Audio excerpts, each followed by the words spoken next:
Domestic abuse, gumars, strippers, pieces of meat, oblivious, etc. are all ways or terms to describe how the women are viewed by these so-called men in The Sopranos. In this video, I'm going to talk about how most of the women that are pictured throughout The Sopranos aren't your stereotypical mobster women that we have come to know from classic gangster flicks. As well as I'll be discussing just how important the women in The Sopranos really are to the series. This is a deeper dive analysis at the women of The Sopranos. When you think of The Sopranos, you think of Italian culture, food, masculine men running criminal organizations, murder, extortion, racketeering, America during the 2000s, and the importance of family. But you never think of the women that make up The Sopranos. As when you look back to the series, the women are some of the most interesting characters that we see throughout the entire series. Their roles and identities are just as important to those of Tony Soprano, Christopher Moltisanti, and John Sacrimoni. Before HBO's Sopranos, Italian women associated with the mafia were portrayed to be shined in a very similar light to that of the women in The Sopranos. With classic gangster films like Goodfellas, The Godfather trilogy, and Casino relaying the same feminist themes throughout its female characters. And all of these films are heavily influenced by David Chase's The Sopranos. Not all of the women in The Sopranos are represented the same. Sure, they all represent the female gender, but they differ from each character. The women in these films are extremely similar to that of the woman from The Sopranos. For starters, they're naive to the gluttony in the world of the mafia, but also are naive at just how dangerous, corrupt, evil, and the dreadful life that lies at the palm of their hands, thanks to their husbands introducing them to this life of crime that is now engraved into their souls. Women like Karen Hill from Goodfellas were hidden completely from the shadows at just how much the mafia can affect a family, as this is something that is paralleled with the character of Carmela Soprano. Or how about the character of Ginger McKenna from Casino and her relationship with drugs, something that we saw with the character of Adriana Lacerva, or even the character of Rosina Anello from A Bronx Tale, who was coincidentally displaying the same integrity of Charmaine Bucco, as both characters were played by Catherine Narducci. But focusing on The Sopranos here, when we're first introduced to the women of The Sopranos during the series' premiere in 1999, they're stay-at-home wives, cooks, very religious, and are just starting out in the dangerous world that the mafia has introduced to them. The women in the first season were still getting to know and understand the mafia world, but also they were still getting to know the man that is Tony Soprano. And this goes for all the women that encounter Tony throughout the first season, including his own family. His wife Carmela is just figuring out who her husband really is. She knows that he is a reputed mob boss and a multi-millionaire and a murderer, but also she has no clue that he is a man who is filled with depression and anxiety due to his childhood upbringing and his relationship with his mother. As she said it herself during the series' pilot, that she never knew how unhappy her husband was when she discovers he was on Prozac. But we also see that Tony's daughter Meadow is just learning who her father really is as well, as we saw this during the 5th episode of season 1, College, as she learns that her dad is in the mafia, and along with this comes murder. She later passes this information off to her younger brother AJ, but we also see this with Tony's mother Livia, as she never commits to her only son throughout her life. She never knew that he was so unhappy and depressed, thanks to the job she did as a mother. As when she finds out that her son is seeing a psychiatrist, she is in complete shock and awe. So we can see that the women of the first season are hidden from the shadows of the mafia, but also with who is at the helm of the New Jersey Mafia and how its leader has severe mental health problems. Now I want to start with the character of Carmela. When we're first introduced to her, she is fully aware of what her husband does for a living and how he provides for their family, as the two have been married for some time now. Carmela and everyone around her in The Sopranos are simply focused on their own well-being, as these individuals will do anything and everything to get ahead in life just to benefit themselves. Even if this means committing murder or stealing from family members, Carmela is no stranger to the greedy lifestyle of The Sopranos. The entire concept of the character of Carmela is represented by everything around her, as when it came time to marrying an individual like Tony Soprano and basically marrying into the mafia, she knew what she was getting herself into. Of course, she knew that her husband at times could be an evil murderer, liar, and an individual who commits multiple acts of adultery, but yet a loving family man at the same time. Carmela was completely aware of all the extra baggage that came with marrying an individual like Tony, and so were her friends like Rosalie April, Gabrielle Dante, and Adriana La Cerva. But as the series continued, Carmela could just see right through and past Tony's sins, as with every sin or time that Tony had cheated on Carmela, came a new gift for her to see past the sins that Tony had committed. Whether it was a new car, jewelry, money, or a fur coat, it was never enough for Carmela's liking. Now, I want to play two clips that sum up the character of Carmela perfectly. What are the million other possibilities? The FBI waiting to take you away? Right, you eat and you play and you pretend like there's not a giant piano hanging by a rope just over the top of your head every minute of every day. 600. And I need 150 more this week for AJ's football cleats.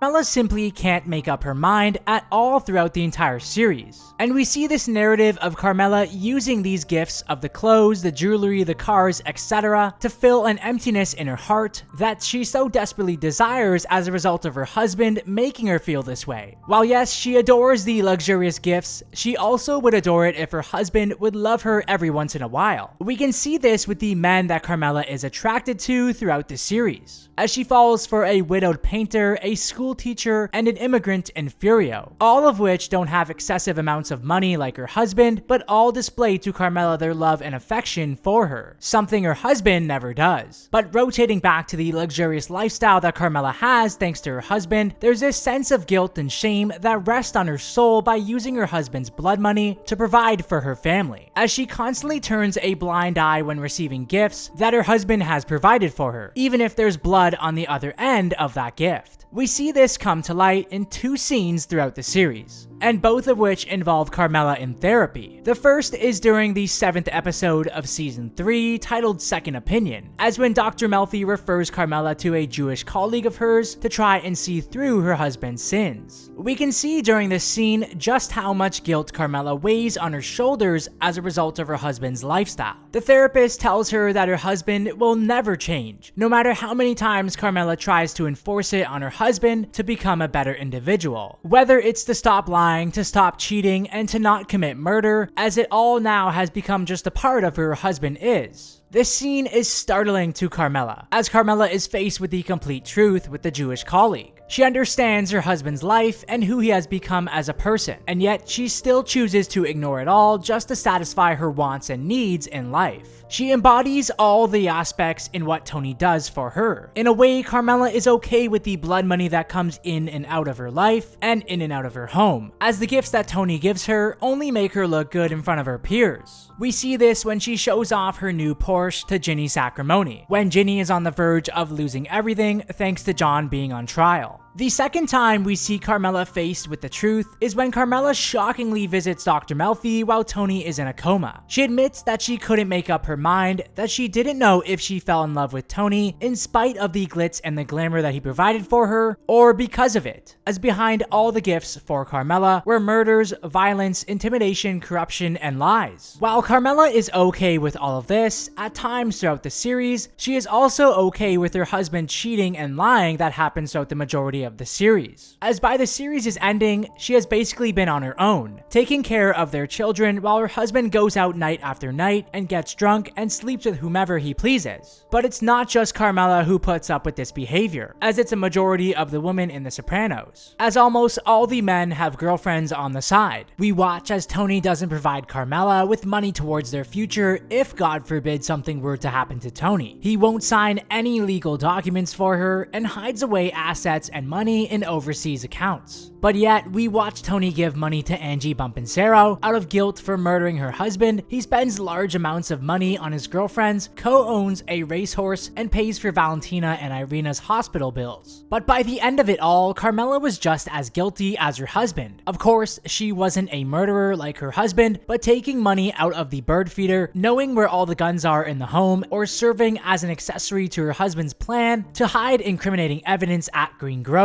Carmela wasn't so innocent after all, especially to Tony. Carmela can often be seen feeling guilt or shamefulness as a result of being married to Tony. We watched her pick and choose her battles in her own marriage that would benefit herself. This was ignoring the criminal aspects and adulterous acts that her husband would commit on the daily basis, but yet she would justify accepting gifts from her husband. Now, of course, we can't talk about the women of The Sopranos without talking about Tony's two rivals. That is the individuals of his sister Janice and his mother Livia. The two characters are often portrayed as a spitting image or mirror one another, and their relationship with Tony is the same as well. The two are cynical, evil, rebellious, and narcissistic, and will do everything and anything to have it their way, even if this means causing serious mental harm to Tony and trying to kill Tony. But we saw at Livia's funeral that it wasn't just Tony who despised Livia, as Carmela's parents were estranged from their very own daughter, made it clear that Livia ruined countless of Christmases, and Livia was constantly taking it out on everyone on how miserable her life was after the passing of her husband and Johnny. But it's not until later in the series, when Tony decides to put his mother in a retirement community home, that she plans to seek out revenge on her very own son, in the most evil way possible, as Livia plans a hit on her son as a result of him seeing a psychiatrist. Tony discovers, thanks to the help of Dr. Melfi, that his mother had developed borderline personality disorder, as this is someone who has multiple unstable relationships, has self-destructive behavior, sudden feeling of emptiness, anger, and fears being alone. This is exactly what we see throughout Livia's time on The Sopranos. While she did love her children, especially Tony, as we discover that she only kept Tony's childhood items and memories when Tony and Janice are looking through her basement.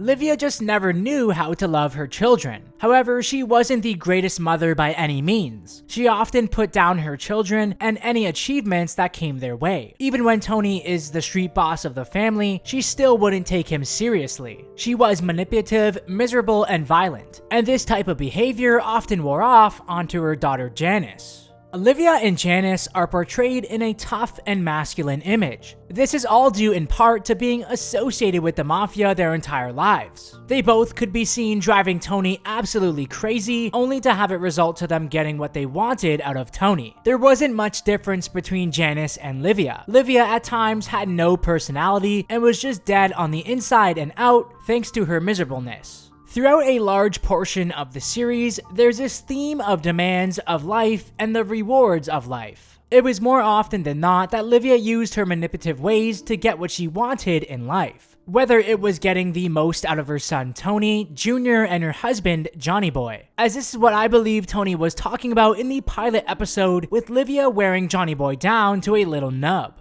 But we also see Janice do this as well. In many ways, Janice turns into Livia as the season progresses. Whether it was asking Tony for money or staying in Livia's home, she definitely knew how to work Tony, as we often saw Tony getting frustrated when Janice would need something. In my opinion, there's two innocent females that we see in The Sopranos, where the mafia life has come into their lives and has affected their lives in multiple ways, and it's not entirely their own doing or fault. And these are the characters of Dr. Melfi and Adriana Lacerva. Of course, there will be lots of comments down below arguing that Adriana was not innocent, as she knew exactly what she was doing by getting involved in a relationship with someone like Christopher, and hiding incriminating evidence at the Crazy Horse and getting involved in drugs and alcohol. But in reality, all Adriana wanted was just to have a better life for her and Christopher, and if this meant leaving the mafia for good once and for all, she was willing to take a chance with Christopher because that's how much she loved him. And to see her get whacked was absolutely gut-wrenching, as yes, she brought this upon herself, but she never gave the FBI incriminating evidence on Tony or anyone, as more often than not, Adriana has no idea what Christopher actually does for a living or just how dangerous his life is. Tony would never let anything happen to Christopher. They're cousins. He loves him. He loved Pussy Bompantero. What happened to him? He went in the witness protection program. Dwight? He went into the program? You know anything about that?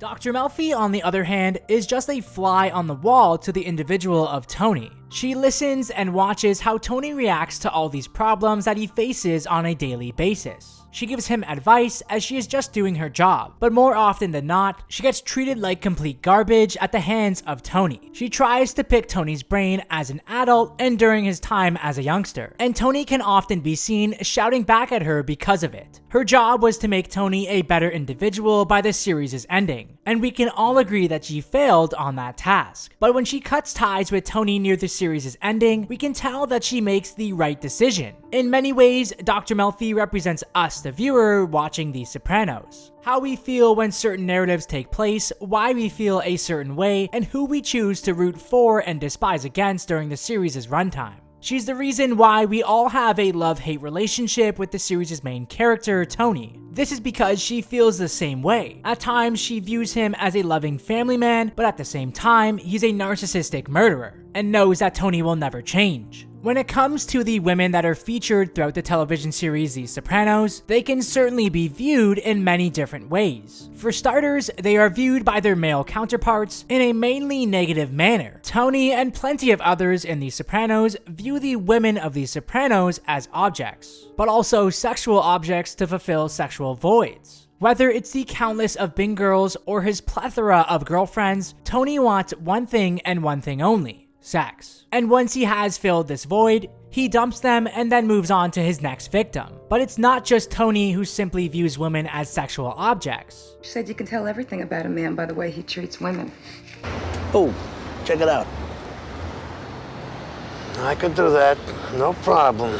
Wait here, I'll get you Viagra. And when they're not being viewed or treated like sexual objects, they're getting abused by the men in the series. But also, the women can be viewed as fragile, weak, not knowing what they're doing, not fully understanding what their husband's or boyfriend's line of work is exactly, and oftentimes these women can be seen getting taken advantage of. But there's one female character who sticks out amongst her peers, who I recently talked about in my latest video, as she was the only woman in the series who was portrayed so far and away from her female counterparts, as she was totally against the mafia and Tony Soprano and would not let either be forced into her life, no matter how hard her husband tried. And this is the character of Charmaine Buco. Don't get me wrong, the women of The Sopranos are some of the most important pieces of the series. Without them, the show would be nothing, and I want to praise their intelligence and knowledge that we see throughout the series. Of course, this is all open to interpretation, as these are my own thoughts and opinions. What are your thoughts about the women of The Sopranos? I would love to hear them down in the comment section below. For more Sopranos content, keep it locked here, right here on this channel.